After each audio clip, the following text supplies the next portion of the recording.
CCP pushes it out. They have specific companies. Those companies are tracked. We're trying to crack down on them, but it's a very clear path on the ports that they leave from, the ports that they hit in Mexico, the path that they come into the United States. That's all set up to easily transfer to something like 7-OH. The opinions of the guests and host are their own and do not represent the opinions of Ironclad, the Border Patrol, or the Department of Homeland Security.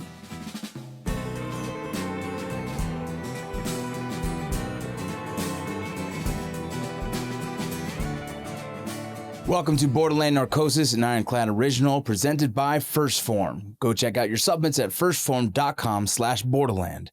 My next guest is Rob Dyer, who is a former Marine and former CIA Blue Badger, as well as now he owns his own private security company, and he's investigating deeply into the 7-OH space. If you haven't heard about the 7-OH, it's something that has been going on.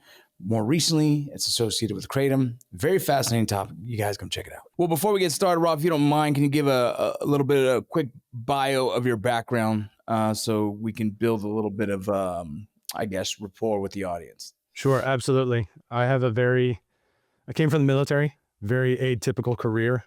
People that know me totally makes sense for all the choices that I made. People that were trying to promote me, though, absolutely knew that I was never going to advance. I did not take a career path at all that should have been.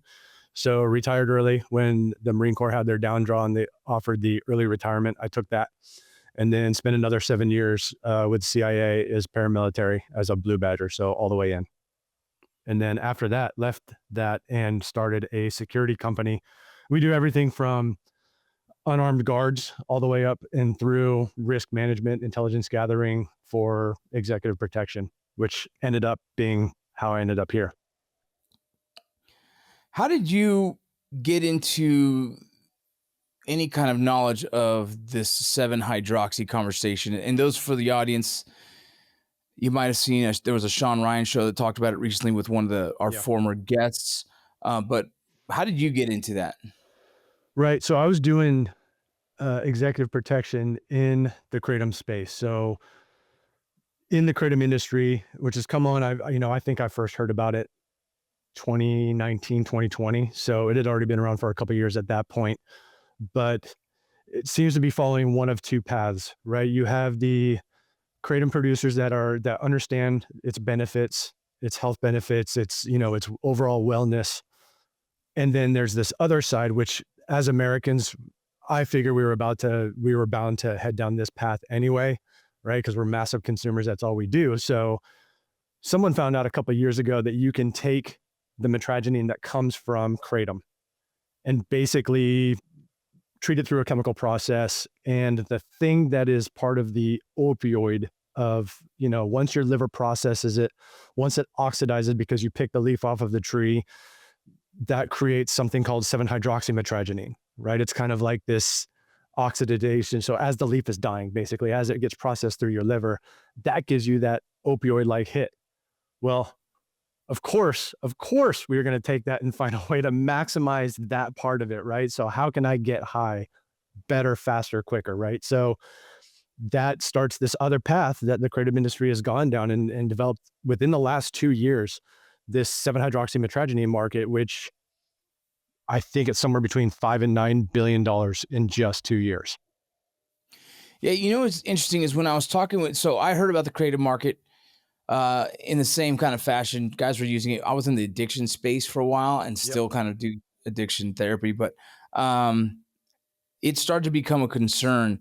And then when I had the guest, Steve Robinson, on, he talked about how some of the Chinese illegal grows in Maine. And so then when we turned off the cameras, I asked him about it. He connected me with another guy that started teaching me more about the 7-hydroxy conversation, which then became interesting. And then I just thought it was interesting that he ended up going to Sean Ryan and talking about 7-hydroxy. So I'm going to try and pull him back here later after our conversation, right, and see how they kind of collide. I think it'd be very interesting. Yeah, and Steve kind of has that point, right? So I can't remember if I've been watching a lot more of this, trying to just gather knowledge aside from the intelligence that I'm actually gathering. But it's almost that gas station heroin, right? You could buy this in a gas station. I went to a Circle K yesterday and they had both. Actually, I don't think they had 7-OH outright. So I think there's some improvement there and there's more education that's going into the space.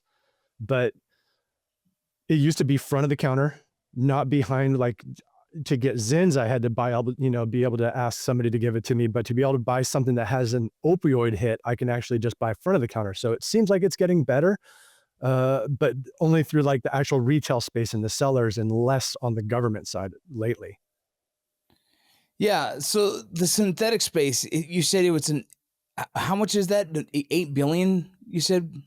If you just count, so you can track, not everybody tracks, right? So head shops, smoke shops, they're not necessarily reporting on Nielsen reports, right? So there is that, right? But from what you can track based on retail sales, average price for what that's going for in the US, low side 5 billion in about 2 years, high side 9 or 10 billion. That's not small, right? It's not a small market.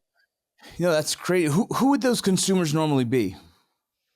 So like you said, you're dealing in the addiction space, right? There is a pro for the 7-OH. There is a space for, I think, when regulated, when, with a plan, with with some guidance. From what I understand about 7-OH, the big pitch for it is that people would say it doesn't suppress your respiratory system, which is the problem that you have with other opiates, right? Like, you could OD on them. Yeah. It's harder to OD on 7-OH. So they just think, hey, instead of doing fentanyl, now I'm doing 7-OH. This is saving my life. True and not true, because I'm pretty sure with enough of it, it does suppress your respiratory system, but I'm not a scientist, so I can't speak to that per se. But any one thing, addictive or not, any one thing by itself is different when you dogpile it with a whole bunch more, or you start mixing it, right? So the way 7-OH hits your opioid receptors, I think it's a CYP450 receptor, basically gloms onto it. So anything else is mainlined, right? So you just do a little bit of heroin when you have 7-OH already in your system, you're instant OD. That's how I understand it, right? So that begins part of the problem with this whole thing, especially when you're just buying it on the street. You're going to self-regulate somehow. You're an addict, but now is the time that you're going to self-regulate, right? So if you schedule that and it's prescribed by a doctor, maybe there's a path there. But just going into a gas station where you can buy it, I think, is the wrong way to treat that. Even if they say it's saving people that are addicted, I think true and not true. I think it's saving some people, but on a long enough time, I think you're just delaying it, because eventually they go back or they try something with something else because it's not as strong of a hit, because the half-life of 7-OH is ridiculously low. So you need to get that fix over and over again. All these things go together, and you know this better than I do, working with addicts, right? So all this stuff works together. You need to wean yourself off. There needs to be a plan. It needs to be prescribed. And right now it's not. Yeah, it sounds, here in Salt Lake City, they use Suboxone clinics or methadone clinics and to help people wean off of different opiates. And I've seen that process. I'm curious if there is a future with 7-OH in the same process of that. Right. How did you start? What drove you to start kind of doing some gathering intel on who is producing this product? So two things, right? There's kind of the genesis of how you're into this space in the first place. And then the second, once you start pulling that thread, right, you get more and more details and you're like, and you want to dive in more as you're more operator side. And so I'm sure you've experienced this. There's always this, since the beginning of special operations, between operators and intel, right? You go hit a dry hole, or you go to you're supposed to go on a mission and then you find out there's no one there and you blew the target, whatever it was, bad intel. It's always this, right? So I spent a lot of time in my last job trying to learn as much about intel and intel gathering as I could. I still suck at it. I literally just got canned less than a year ago from somebody that said I suck at OSINT, right? And he's probably not wrong. However, the intelligence is there and you can gather it. And basically, somebody called it fancy Googling once for OSINT.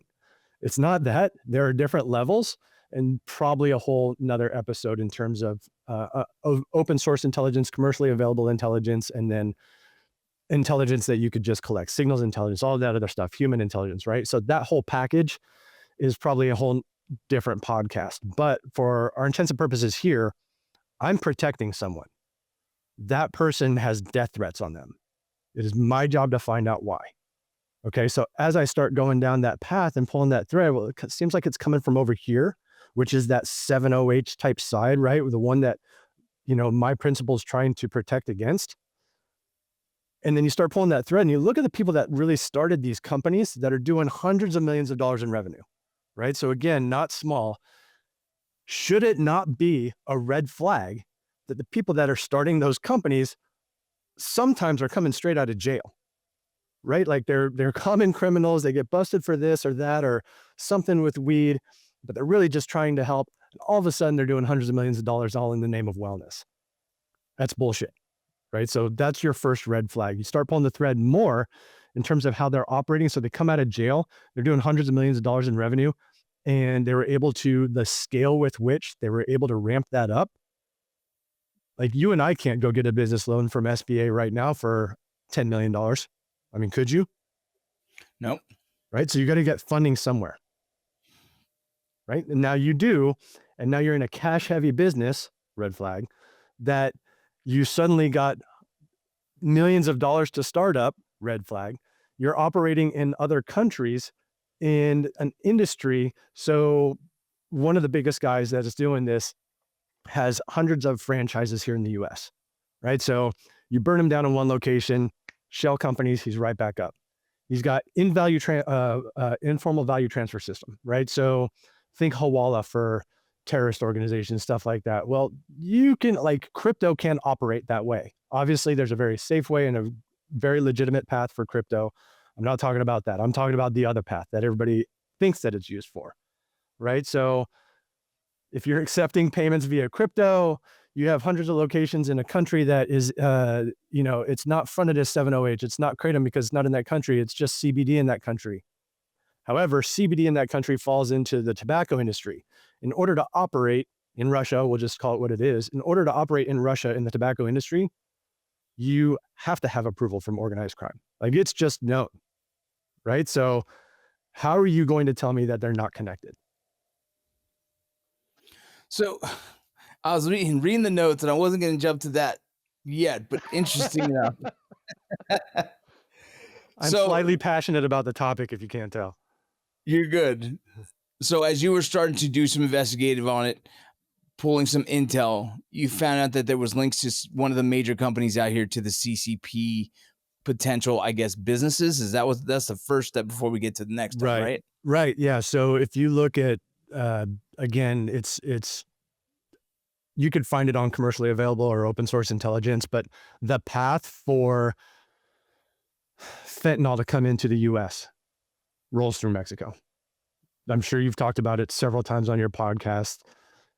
CCP pushes it out. They have specific companies. Those companies are tracked. We're trying to crack down on them, but it's a very clear path on the ports that they leave from, the ports that they hit in Mexico, the path that they come into the United States. That's all set up to easily transfer to something like 70H, right? Which is right now in this gray market where now you're essentially laundering money, right? So if it came in for one reason, it could actually just swap to 70H and it's not technically illegal. So this money is clean, right? So there's a very easy money laundering operation that can happen there. However, again, another red flag, if these companies that are obviously involved with the fentanyl industry happen to be within walking distance or just the same company or outright sanctioned against the US and operating with other companies that are somehow pushing in 70H, it's not a hard path to follow. What's wrong with them, just for devil's advocate, what's wrong with some of these companies associating with the CCP? So direct to CCP, I mean, obviously CCP and China, two different things, right? So a legitimate, like, people buy things off Temu, people buy things off Alibaba. That's business with China is fine. That's one thing. There are a list, it's a long list in several different places with the USG sites that tell you which companies are sanctioned. I can work with a company in China that is not sanctioned. There's commercially available intelligence that tells me which companies that legal company works with. Okay. If that legal company does operations with a company that is sanctioned, not necessarily a red flag, but definitely warrants more investigation, right? I think that's a fair question. Might be that that company didn't know. Might be that the company did know, right? If it's essentially co-located with a company that is sanctioned, a bit more of a red flag, right? So now, if you pull the thread enough, if you actually at least dedicate a human to do the investigation, you would find that people are doing business with companies that are either sanctioned directly or do business with sanctioned companies. That's an issue. That's an issue, right? You and I can't go do business with a sanctioned CCP company tomorrow, right? That would be pretty stupid on our account. However, in this industry, because it's in this gray market and there just isn't enough bodies, like we have a fentanyl problem.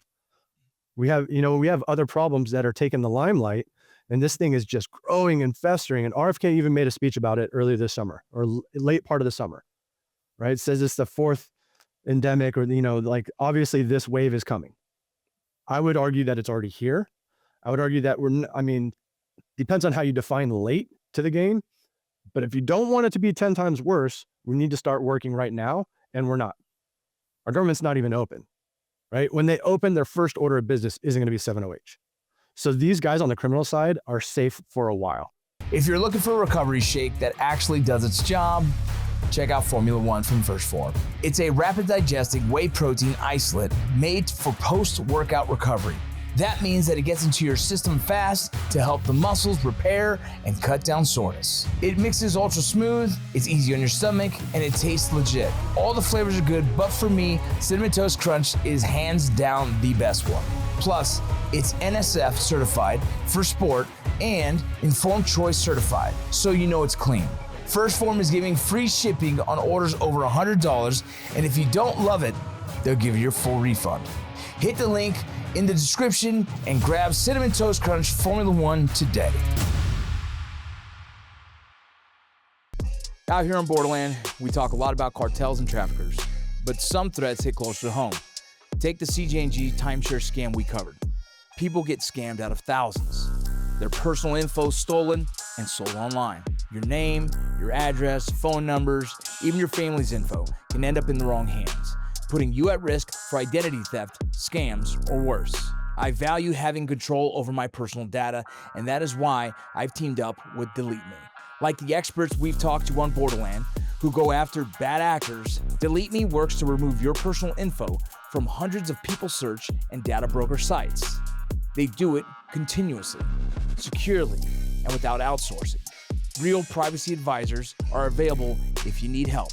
For over 15 years, DeleteMe has been leading the fight to protect personally identifiable information for individuals and businesses' employees. They verify your info is accurate on these sites before removing it, cutting down unnecessary exposure. It's very simple. Just create an account, fill in your basic information on the dashboard, and DeleteMe takes care of the rest. You'll receive a report about what was removed in about a week. So take control of your personal info. Go to joindeleteme.com/ironclad and use coupon code Ironclad or scan the QR code to get started. One of the few services that actually keep your information out of the wrong hands. So if a company, and this is just because I just don't know the answer at all, but I've seen the Mexican cartels and how they launder money. Certain banks and certain commodities, whatever that might be. Is this similar? Is there a similar kind of path? Is this kind of like a copy and paste what the cartel does, and now these 7OH companies do that? And other question to added to that, are these 7OH companies, I wouldn't call this cartel or anything, is it? Or is it just businessmen doing businessmen corrupt business work? I'm not sure. I don't even know how to explain that, but could you help me answer that question? Yeah, I see what you're saying. I think so. What I think is, I'll just say alerting. I've overused red flag already, so I can't say it anymore. But first of all, they don't need to, right? If this was a legit business, you'd create a product, you'd sell the product, your transactions would be clear. You wouldn't have anything to hide. So why are multiple companies using the same registered agent for ease of swapping over, creating multiple layers of shell companies when they don't need to? And ideally, right now, they're not even using them, right? They're saving it It's kind of like the break the piggy bank answer. So everything that you're talking about with the cartels, that's operational. They're doing that today in order to launder their money. The setup is almost identical for what you're seeing in some of these companies, where they're not using it today, but they're set up to tomorrow. So if you go and lock them down, you go do a raid on them today, you better snatch that inventory, like on site, physically wrap it. You cannot use it, seize it. If you don't do that, it'll go out the door tomorrow in one of their shell companies, and you're going to play whack-a-mole for years. Interesting. In furthering down the line for your intelligence gathering, you mentioned Russia. I'm not sure. I know offline you spoke about not sure what you wanted to mention too much on, so I won't push that too much. But how is that connection there? So one of the larger companies, Choose the answer if you want. right? Yeah, I mean, I have a kill switch on the intelligence, which sucks.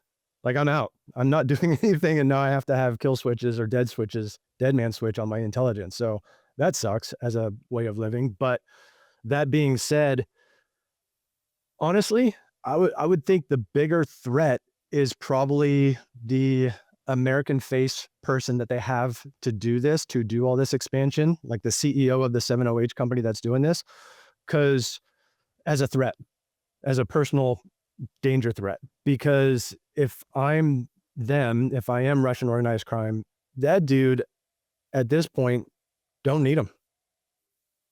If that guy tried to get squirrely, tried to do something either to my principal or to someone else and ends up being injured or arrested or taken off the streets, if the FDA puts something out, the DEA and DOJ go and arrest this guy tomorrow and he goes to jail for life, they actually don't even need him anymore. They used him for the setup. He could disappear tomorrow. All of their operations still keep running. So that being said, again, if you look at the city that this main business operates out of, large Russian organized crime footprint in that city, direct influence into the tobacco industry in Russia. And this business somehow does business here in the US with hundreds of franchises and hundreds of franchises in Russia as well. Are you a fear of being sued or anything if you mention their name? You don't have to. I'm just asking, is there a fear there? Just rather not? Rather not. Like, I'm just a dude. I don't travel with, the type of legal background that they have. So if I start name dropping, then it's slander, even though I legitimately said like that. So as security and as intelligence here in the US, I can't go and investigate a US person, right? I can talk about the lazy job that he did trying to cover his tracks. I can talk about that. He put it out for the world to know. I just happen to know where to look, right? So that all being said, who knows if a judge sees it that way, right? I would need approval from a US organization to say, okay, you have some intelligence. And again, if I suck at OSINT, I would probably not be the right choice to go and investigate someone, but somebody could say, yeah, go and investigate this person. And I can almost guarantee I would find everything I would need to put them away. Why isn't law enforcement approaching them now? Why are they still able to do this if this is the case? If you have the evidence, you have the information, how come this hasn't been stopped? Or even how come 708 is continuing to get produced in the same way with these connections to these nefarious characters? To me, it's part of the brilliance of this market. If you're a criminal, right? Think of all the dance steps. Think of all the different agencies that have to coordinate to make this stop. DEA can schedule it tomorrow. Okay, so ideally, if businesses don't want to go under, if they want their insurance carrier to keep carrying them, then they shouldn't sell 70H anymore, but it was probably one of their higher profit margin deals, right? So you'll still get some selling, right? Then you can kind of do gray market sales. So you're not really stopping the selling yet. FDA has to come out here and put out a notice that they, instantly has to stop. Then between DEA and FDA, you still maybe don't have somebody to prosecute the criminal activity. So you got to bring in DOJ, right? The DOJ person for supplements is that dude exists out there. I'm sure whoever he or she is on a great career path, but I'm going to take a wild guess and say in the Department of Justice, supplements isn't like a best world career track. probably don't have all of the assets that you need in order to prosecute this. Right? There are so many loopholes and so many requirements just to get everyone to work together in a government that's not even open right now in order to be able to shut all this stuff down. And like I said, government comes back tomorrow, it's not their first order of business to handle 7OH. So they have a lot of time. They have a lot of getaway time. Yeah, it seemed like the government was on the right path recently when they publicly announced that 7OH is going to be identified as a, what was it? A Schedule 1. Schedule 1 drug. Yeah. And that was interesting. I was like, oh, here we go. But then completely froze. Why, when the government makes that decision publicly, what are the steps it needs to follow through with that? Or why has it not? Do you know that? Is that something in? Yeah. So overall, like it's the speech of, I'm planning to do something someday. Awesome. Would love for you to start anytime. Right. So that speech is done. That's saying that you at least acknowledge that it's out there. You recognize that it's a serious issue. DEA can take one of 3 paths. One of them takes 18 months to begin with. Right. So again, and after the end of that 18 months, enforcing it, years. The best thing they could do today is to immediately schedule it. Right. Immediately announce it as a Schedule 1 substance. That at least gives some teeth to all of the other agencies that have to work together in order to do something about it. Right? DOJ is not going to go out and start arresting people for something that isn't even scheduled today. So really, it's the onus is on the DEA to get us started. If they could at least do that, then it's the noisemakers that ideally, you get good Samaritans, people that don't want this to happen, people that want to draw enough attention to it to get people not off their asses per se, but focused on something that is causing a very serious issue in the US right now and is growing to potentially be something worse than what we've seen yet, right? Because it has this connotation. Like fentanyl never came across as like a good, feel-good wellness thing. That's the danger of this. You see what I'm saying? Never once could you go buy fentanyl in a grocery store or in a convenience store, right? I mean, unless I'm wrong. No. So that's the danger with this, is that you're going to have so much pushback, so much, this is a wellness thing, we're helping people, that you're going to be fighting that at the same time. So even when DEA schedules it, you need a lot of noise, a lot of kind of ask to support, a lot of intelligence gathering, and a lot of planning in order to try and catch people in the act, because they have this entire infrastructure set up for everything that they're doing with the cartels. If you're into quality gear, you need Tac Pack, a monthly subscription box loaded with tactical gear from the top brands like Battle Arms Development, 9line, 511, and more. You can choose from Tac Pack Standard, $59.95 shipped with $90 to $120 worth of products, or Tac Pack Plus, $139.95 shipped with $240 to $300 worth of products. This September, Tac Pack Plus is stacked with over $330 worth of gear, including Battle Arms Development, 9line, and Next Level Armament. Use code Ironclad at TacPack.com for a free $70 tactical gift, pushing your value past $400. Tac Pack, gear you'll actually use. I want to thank our partners over at Ammo Squared. They've built what they call America's Ammunition Reserve, basically an ammo savings account. You sign up, pick from more than 70 calibers, set your auto buy budget, and either choose a shipping schedule or just let your reserve grow. Over time, your ammo stacks up and is stored for free in a climate-controlled facility in Texas or Idaho until you're ready to ship. No minimums, no extra fees. It works whether you got a small budget or just don't want to drop a few grand at once. Thank you so much, Ammo Square, for providing such a cool service and supporting the show. What's interesting to me, it sounds like, I don't know your evidence. I haven't seen all the information, the intel, but if it's connected to these nefarious characters, it almost seems as if it's a way to pivot away from the illicit drugs to something that is considered to be legal. So it's kind of like the way forward is to sneak this right under our noses. And, when I first heard about this, I went and looked at like how easy it was to purchase this stuff, and Utah wasn't so easy. There was a couple places that you could find it, but there are many other places that you can find it easily, Right. at a smoke shop, which is which was a little scary. I guess I fear more for my teenage kids who drive that might stop at a gas station and looking for some kind of, I guess, energy for some reason and might get fooled by it. But I think that's what the most interesting part about it is that it is something that is bought legally, but has the similar, if not same, qualities as heroin or any other opiate. Which, why doesn't the rest of the United States of America know this? Like, why has this been? How did this slide under our noses? Is what my big question would be. Right. And this is, Vince, this is the definition of money laundering, right? You take dirty money, money that you can't readily use in legal operations because it's going to look weird. Where did all this money come from? Right. So you need a legitimate business. This is why heavily cashed businesses are used for money laundering, because it's hard to track. That's why, we grew up watching Soprano. That's why they had the Bing, right? So a lot of cash goes through the bada bing, and then all of a sudden it's legitimate cash. And so you can spend it legitimately.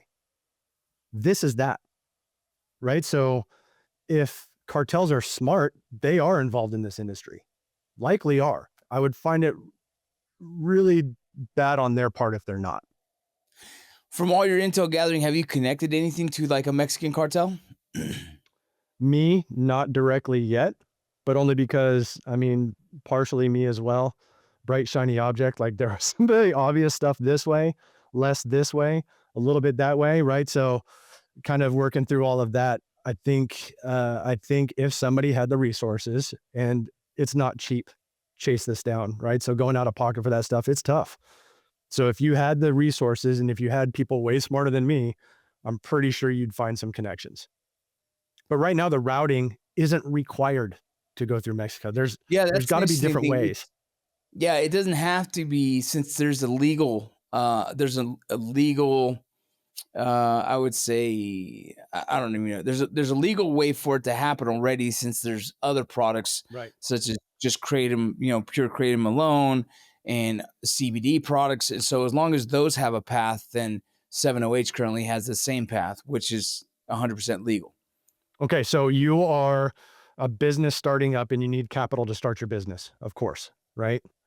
Yeah. I found one that possibly was funded through somebody that was born in Russia. Is it impossible to think that there, A, are more 7-OH companies out there, B, that with some outside capital would be able to grow a lot faster, and C, get funding from somebody that's a little bit more risk heavy, because maybe they want to launder some money, and if they look at it as a cash investment into a business to help them grow and they're able to accept some of those profits, like it's basic economic stuff, right? So as a business owner, as a startup business owner, I might be willing to overlook some things. They're willing to overlook some stuff in order to fund my 7-OH business. And this is in the movies, right? So I don't need to physically ever be with somebody. The 7-OH materials don't need to travel through Mexico in order for cartels to be involved. It's phone call, that's knowing someone. If I'm in an access point that actually happens to talk to people that might be in a cartel, or get connected through a legitimate business person that does business with a cartel, or a lawyer while I'm standing up a gray market business, 5,000 avenues of approach, right? I never even have to meet them, and I'm funded by them, and they're gaining money through this. All clean. Your time as a CIA agent, is this the kind of thing that you would work, or is this very, very far off, very different from what you used to do? Very far off from what I used to do.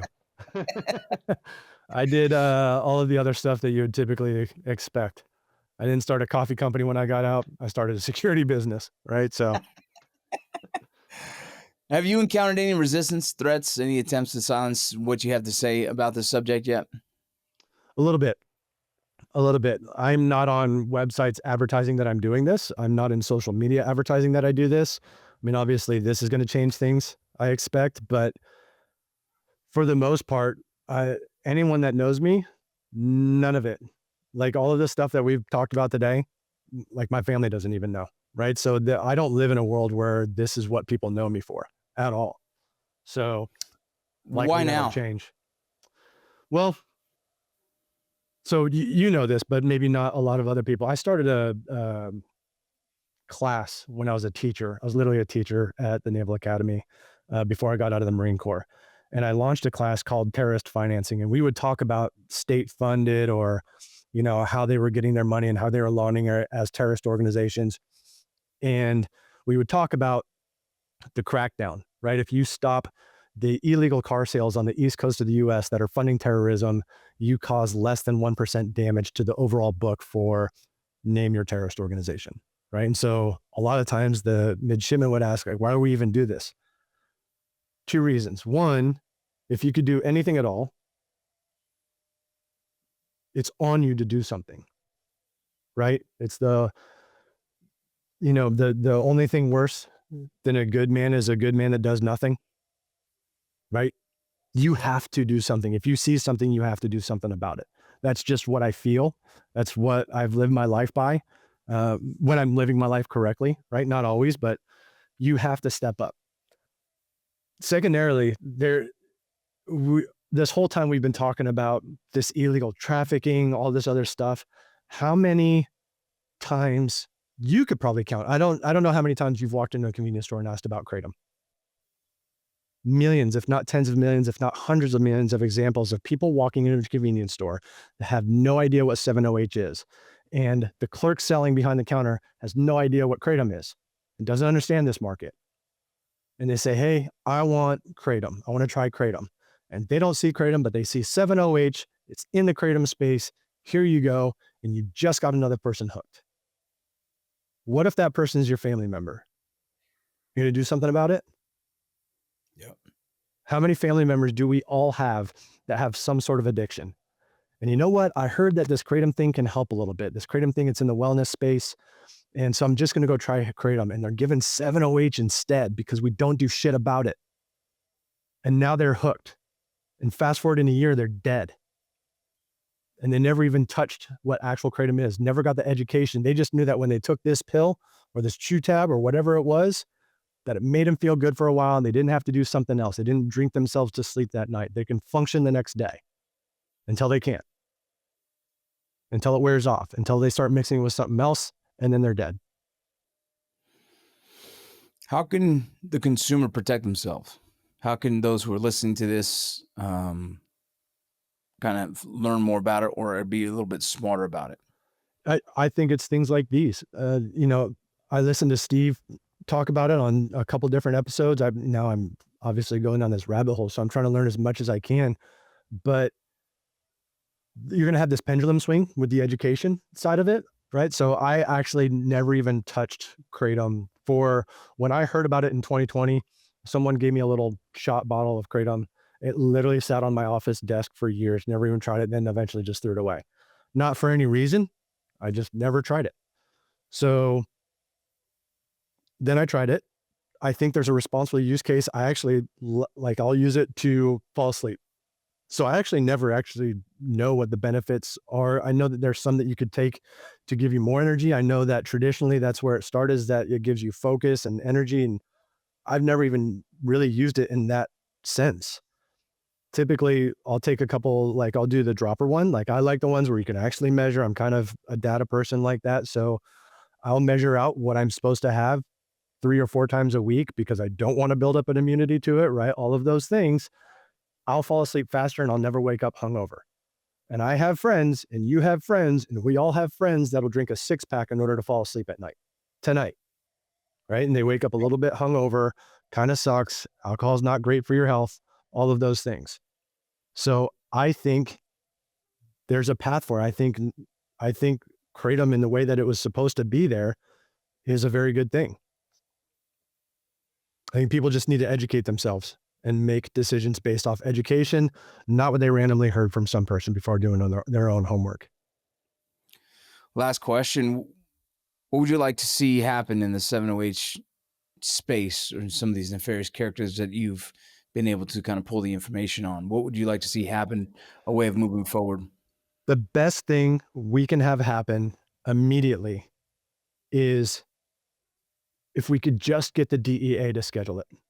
Just do an emergency scheduling. And oh, by the way, you schedule 7-OH, then you've got pseudo and Noxol, then you've got, I think, MGM 125, right? This thing that's 10 to 40 times more harsh or harsher or whatever the word is than morphine, there's one that's worse, and there's one that's worse than that, right? So there's this analog act, I think of 1986, that says any derivative of the bad thing that you are going to schedule, all should be scheduled as well. So do it right as the DEA. After that, I can't legitimately trust that the government is going to have their shit together enough to handle this on their own. So what it takes is a lot of people stepping up, making enough noise. If you see something, you got to point it out. There's got to be, I don't know if it's a reporting hotline.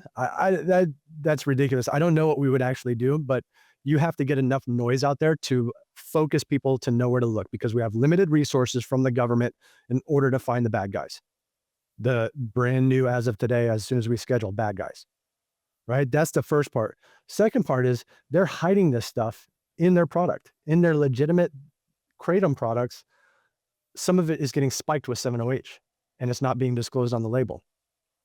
So if somebody's smart, they're going to develop some sort of test or litmus test to be able to say like, oh, nope, way too much 7-OH. This is why your product is selling so well. Got you too. Right? So it's got to be a multi-pronged approach, but if you do it correctly, if you at least schedule it, then we could start taking steps to do all the other things that are required. And once we do that, do you think that these, you were saying the CCP, some of the Russian criminal entities would just pivot to something else? They're going to have years of being able to operate this way. So they might start a pivot now to the next thing, but I'm telling you, it is going to be, I feel like it would be impossible, even with focused effort, which we already know we're not going to have, to lock this down inside of 2 years. A lot of noise, schedule it, let the good people, the good companies do their best to educate the masses and help educate the people, the buyers, the consumers to make the right choices. If you're selling legitimate kratom, make it come with something. Make it come with a flyer. Make it come with some education for the point of retail. Something that lets the people know that are selling this, as well as the people purchasing, what they're getting, how they know it's clean, some sort of like extreme transparency for the product that you're going out there with. If you could do that, then people are going to start voting with their wallets, and that'll help drive down as well. But remember, that other side of it are the people that are trying to get that fix. That market's going to exist for years. Thank you for listening to Borderland Narcosis, an Ironclad original presented by First Form. Go check out your supplements at firstform.com/Borderland. See y'all later.